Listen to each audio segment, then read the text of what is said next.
Welcome, you're watching GVTV. I'm Mark Wright with my co-host, Amelia Decker. And today we have Dr. Paul Brooke with us. He is a poet and English professor here at Grandview, and he's going to be sharing with us some of his works that were inspired by some dangerous situations that he's been in. Dr. Brooke, thank you so much for joining us today. Thank you for having me, both of you. Appreciate Now, it. I hear that you've been some pretty interesting places. Can you tell us a little bit about your experience in Mongolia? Absolutely. I went there 4 years ago on a trip, mostly to go fishing, but soon realized that it was much more than that. So we were actually after these very large landlocked salmon called the taimen. And they get very large. They eat ground squirrels and prairie dogs that float in the water. The world record on light tackle is 121 pounds, so they're huge, they're scary. At one point, I actually caught one that was 51 inches long and 31 pounds, and we caught it on a prairie dog that was about this big. So this thing was just a beast, and there are bigger ones there. We saw them, we just couldn't catch them. It was very dangerous, and you had to be very careful at all times not to, perhaps be taken down by one of them, but essentially they're very tough. So that's one of the stories from Mongolia, at least. Okay, and now I'm not that familiar with Mongolia. Yep. What is it like, development wise, how are the travel conditions? Absolutely the worst travel conditions you can imagine. To get to Mongolia, I did a 13-hour flight, then I did another 3-hour flight, and then we did another 5 hours by van. There are no roads, there's no electricity, there's nothing. So basically you're just on your own. The van that we had was actually in such disrepair that most of it was fixed with duct tape and sort of like just ran coat hangers and various things, and we just traveled in this thing and it just beat us to death. It was like being in a washing machine. It was horrible. So finally when we got out, I was just like so glad to be there because it was such a long trip, and I was up for about 28 hours straight, so it was a long, horrible journey. Sounds like a long trip. Yes, it does. Yeah. What is the weather like in Mongolia? Well, actually, Mongolia is a lot like Montana is, or was maybe 200 years ago. So it's very mountainous, it's very flat in places and then mountainous, and so it's a really kind of nice climate. And the summers come, actually their spring's about in June, early June. And it's lovely. I mean, it's not very developed. There are no fences, no roads, no electrical lines, so it's really wide open and quite lovely. And the people are wonderful and very giving. They're very nomadic. They do a lot of traveling with their herds. They have yaks and camels and sheep and various things. So they're people, and they have very interesting diets. What do you mean by interesting? Yeah. Their diets, they like to eat, of course, a lot of like sheep. What they like to do is they'll cut a sheep apart and then lay everything out all day long on a tarp and let it age. And then you take all that meat and then various other things and you put it into this sort of giant metal container, and you throw it into a fire and just let it cook all day. Well, not all day, maybe a couple hours, and then you pull it out and then you eat it. But the only trouble is there's like sticks and pieces of twigs and pieces of rock actually inside of the food. You have to be really careful not to break a tooth. So the food's a little dicey, but overall I enjoyed it. So. All right, so since we're talking about dangerous situations, what was the most dangerous thing that you encountered there? Well, we ran into wolves. They ran the other way, thankfully. We had trouble with our vehicles. I did some mountain climbing. That was pretty dangerous. But I think overall the most dangerous thing was just wading across the rivers. And so actually I'm going to read a poem in a second about one of those rivers. But what happened was I was on a very small horse. They have a horse called a gaunt. It looks like a small pony. Well, I'm about a 235-pound man, maybe not as big as Eddie, but I'm pretty good. Well, I'm bigger than Eddie. He's not listening right now. Anyway, he just laughed. And the horse, when I got up on top of it, it freaked out. It threw me, and I landed on my back. So I could have probably been really hurt, but thankfully I wasn't, so that was good. So then I had to go across the river, and the river was about this deep, and I waded across, and it was a very, very rushing river, and so I made it across, and I was fine, but that was probably the scariest moment for me. All right. So I actually have a poem about that. All right, Would you like to hear it? Okay, so here it is. This is actually about the taimen, and kind of, there's a kind of connection here with the people who are now being drawn to the cities and away from nomadic herding. I thought it was kind of sad. So this is called Winter House. And during the winter, actually, the taimen all move into these giant pools, and that's where they stay until the summer opens up, and then they move out into, to spawn.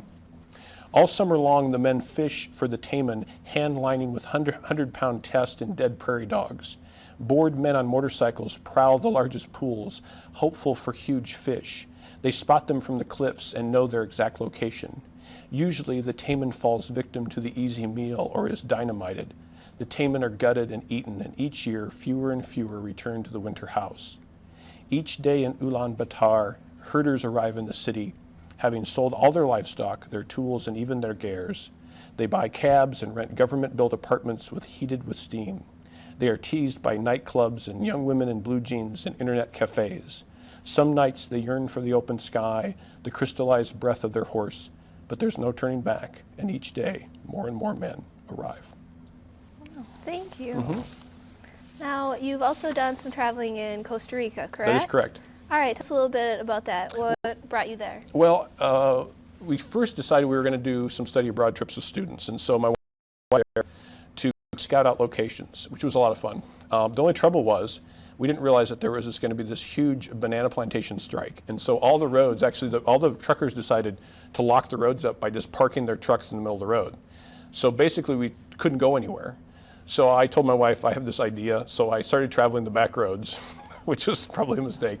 And we ended up turning our trip around. We started where we were supposed to end up, and we went there first and then turned everything around, and it worked out really nicely.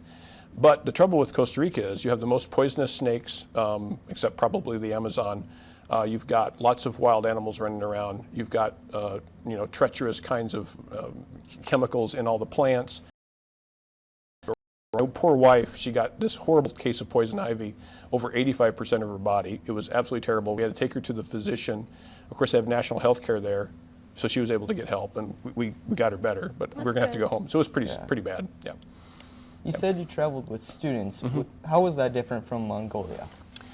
Well, traveling on your own is a lot easier. You don't have to worry. I was really worried a lot about the students. We were up in Tortuguero near the Nicaraguan border, and that's a very dangerous location. Nicaragua is still an unstable country, so to take students there was risky, to say the least. So I was glad when we left Nicaragua and we got away from there. But then when we were moving, there were lots of giant crocodiles and things, and so you're always kind of concerned. And of course, the students want to whitewater raft and do all these kind of extreme things, which are also very dangerous. And so I was always kind of on edge, worried about them, like a mother hen in a way, but really not. But yeah, there it is.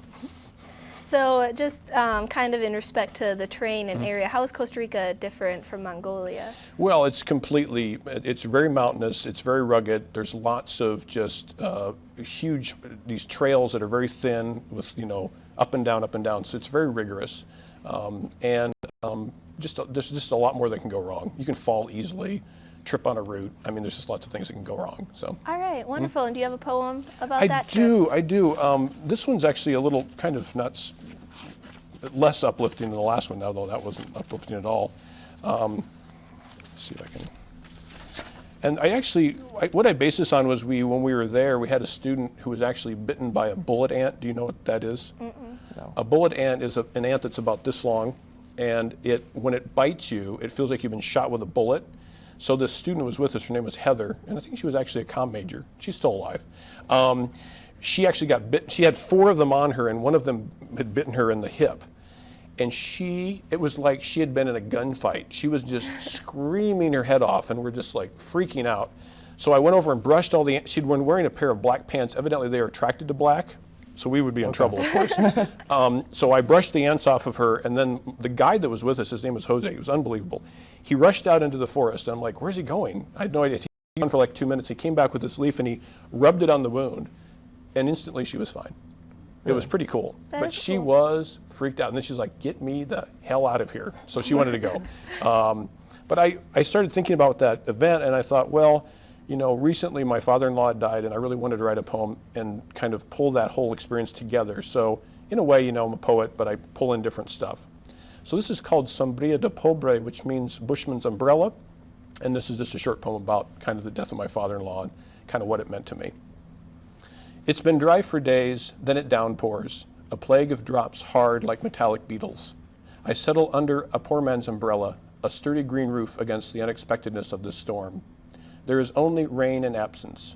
Since your lingering death, I haven't stopped moving. Every day at first light, I'm in the canopy, systematically learning 3,000 trees, 2,000 bromeliads, a penance for giving up on you. When I had reached your bedside, there was only recognition, a little recognition, and only a thin strip of man pressed like a leaf in the heaviest book. The nurse said it wouldn't take long. Through the night and into morning, where twisted shadows drew themselves on the tile floor like vines, your breathing was a delicate paper sack, your skin yellow translucent, and I counted the veins on your hands and arms. The first plant you taught me as a child was a sombria de pobre. You said it will keep you dry in crazy rain. When I was bitten by a bullet ant, you rubbed a negra leaf on it, absolving me from pain. Now, no leaf will do. Aquí sobroyo, my presence is tenuous, my heart is a monkey palm frond, tender and unraveling, freshly grown after difficult rains, born from love. That was a really good poem. Thank Well, you. we're going to take a break really quick. Yep. And when we come back, we'll talk about your trip to Florida. Absolutely. Fantastic. Thank you, guys.